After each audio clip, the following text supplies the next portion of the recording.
Hello student, कैसे हैं आप सब। एक बार पुनः शिव कोचिंग क्लासेस पर स्वागत है। क्लास 12 केमिस्ट्री एनसीईआरटी में चैप्टर आपका चल रहा है 5 और चैप्टर 5 में एक महत्वपूर्ण टॉपिक लेकर आ चुके हैं जिसका नाम है विद्युत अपोहन। विद्युत अपोहन की सहायता से स्टूडेंट आप किसी भी कोलाइडिंग विलयन में जो अशुद्धियां हैं, आयंस के रूप में अशुद्धियां होती हैं, वो स्टूडेंट दूर हो जाते हैं। ठीक है, तो इसमें हम कैसे कैसे इसका प्रयोग करते हैं। कभी कभी क्वेश्चन ऐसा आ जाता है कि विद्युत अपोहन किसे कहते हैं, समझ रहे ना। तो स्टूडेंट आपको बता दूं कि किसी भी कोलाइडिंग विलयन के आयनों या विद्युत अपघट्टों में उपस्थित अशुद्धियों को, ठीक है, किसी भी चर्मपत्र या आप ले सकते हैं जंतु झिल्ली के माध्यम से इलेक्ट्रोड लगाकर अलग करने की प्रक्रिया विद्युत अपोहन कहलाती है। फिर से समझने की कोशिश करेंगे। किसी भी, जैसे आपके पास ये क्या है, अपोहन बैग दिख रहा है। इस अपोहन बैग में कोलाइडी साल यानी कोलाइडी तंत्र भर दिया जाता है। इसकी अशुद्धियों को हम दूर करना चाहते हैं तो किसी भी कोलाइडिंग विलयन में उपस्थित अशुद्धियों को, ठीक है, इलेक्ट्रोड लगाकर विसरण की क्रिया के द्वारा अलग करने की प्रक्रिया विद्युत अपोहन कहलाती है। अपने भाषा में भी लिख सकते हैं। किसी बच्चे ने कमेंट किया था, सर केमिस्ट्री अपनी भाषा में लिखना गलत है। ऐसा नहीं है, वो केमिस्ट्री के ही भाषा में हम लिखा रहे हैं, लेकिन थोड़ा सा आसान भाषा, सरल भाषा से जिसे कहते हैं।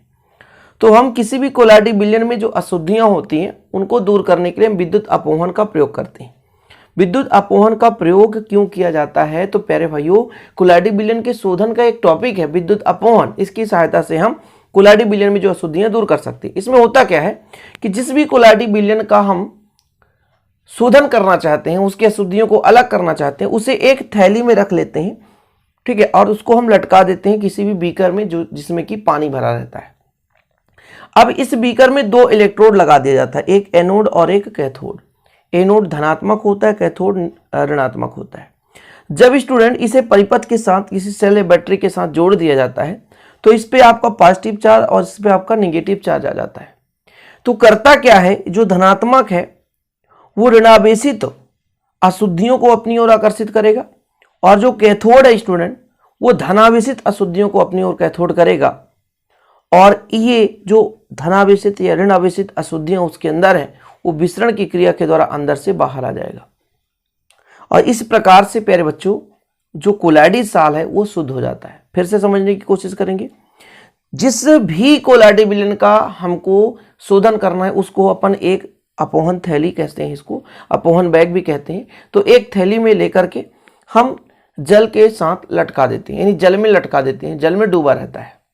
इसमें साथ में दो इलेक्ट्रोड लगा दिया जाता है और जब इसे परिपथ से के साथ जोड़ दिया जाता है स्टूडेंट, तो जो एनोड है वो धनात्मक होता है, कैथोड जो होता है ऋणात्मक होता है। तो एनोड जो धनात्मक है वो थैली के अंदर उपस्थित ऋणावेशित अशुद्धियों को अपनी ओर आकर्षित करता है और जो कैथोड होता है वो थैली के अंदर उपस्थित अशुद्धियों को, अर्थात धनात्मक अशुद्धियों को अपनी ओर आकर्षित करता है। और ये धनायन और ऋणायन जो अशुद्धियां हैं वो थैली से कहां चले जाते हैं, बाहर चले जाते हैं। समझ रहे हैं मैं क्या कह रहा हूं। ये जो विद्युत अपोहन है स्टूडेंट, इसमें हम धारा प्रवाह करके विद्युत क्षेत्र उत्पन्न करके अशुद्धियों को अलग कर रहे हैं। जैसे यहां एनोड धनात्मक का काम करता है तो वो ऋणात्मक अशुद्धियों को अपनी ओर आकर्षित करेगा, जिसके कारण जो अशुद्धियां हैं इस थैली से बाहर जाकर जल में चले जाते हैं और ये जल निरंतर बहता रहता है, जिसके कारण प्यारे भाइयों जो भी अशुद्धियां निकलती है जल उसे बाहर निकाल देता है। और जो आपका कैथोड होता है ये निगेटिव होता है, ये धनात्मक अशुद्धियों को अपनी ओर आकर्षित करता है जो कि थैले से बाहर आ जाता है। समझ गए स्टूडेंट। कुल मिलाकर कि विद्युत क्षेत्र उत्पन्न करके किसी भी अपोहन थैली के चारों ओर विद्युत क्षेत्र उत्पन्न करके उसकी अशुद्धियों को दूर करे तो वो कहलाता है विद्युत अपोहन।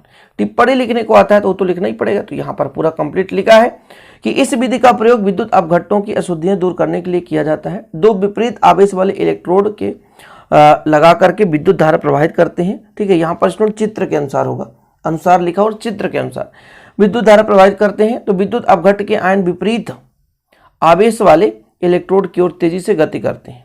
विद्युत अपघट्ट जैसे शक्कर, यूरिया के लिए यह विधि उपयुक्त तो नहीं है। मनुष्य के शरीर में गुर्दा एक प्राकृतिक अपोहन की भांति व्यवहार करता है, जबकि रक्त का कोलाइडिंग विलयन इसमें से गुजरता है तो रक्त में उपस्थित यूरिया एवं अन्य विषैला पदार्थ मूत्र के साथ बाहर निकल जाता है। मतलब गुर्दा भी प्यारे भाइयों एक विद्युत अपोहन की भांति काम कर रहा होता है। तो विद्युत अपवहन में हमने मेन आपको परिभाषा क्या बताया वो चीज लिखना है। स्क्रीनशॉट आप ले सकते हैं, यदि टिप्पणी लिखने को आया तो आप आसानी से टिप्पणी लिख सकते हैं। ओके, चलिए ये हो गया आपका। तो स्टूडेंट आपको क्या करना है, विद्युत अपवहन की यदि परिभाषा लिखनी है तो लिख सकते हैं कि किसी भी कोलाइटी विलयन में उपस्थित अशुद्धियों को, ठीक है, इलेक्ट्रोड या विद्युत धारा के माध्यम से या इलेक्ट्रोड पर हम विद्युत क्षेत्र उत्पन्न करके अशुद्धियों को अलग करने की जो प्रक्रिया है वो विद्युत अपवहन कहलाती है। किसी भी कोलाइटी विलयन में से उपस्थित अशुद्धियों को इलेक्ट्रोड लगाकर उसे बाहर करना या बाहर निकालना या अशुद्धियों को अलग करना ही क्या कहलाता है, विद्युत अपवहन। तो ये छोटा सा वीडियो है, लेकिन कोशिश करता हूँ कि छोटे से वीडियो में आप उसे अच्छे से समझें, उसे अच्छे से नोट डाउन कर लें। यदि दिक्कत हो तो आप लोग कमेंट बॉक्स में कमेंट करके बताएं क्या प्रॉब्लम है।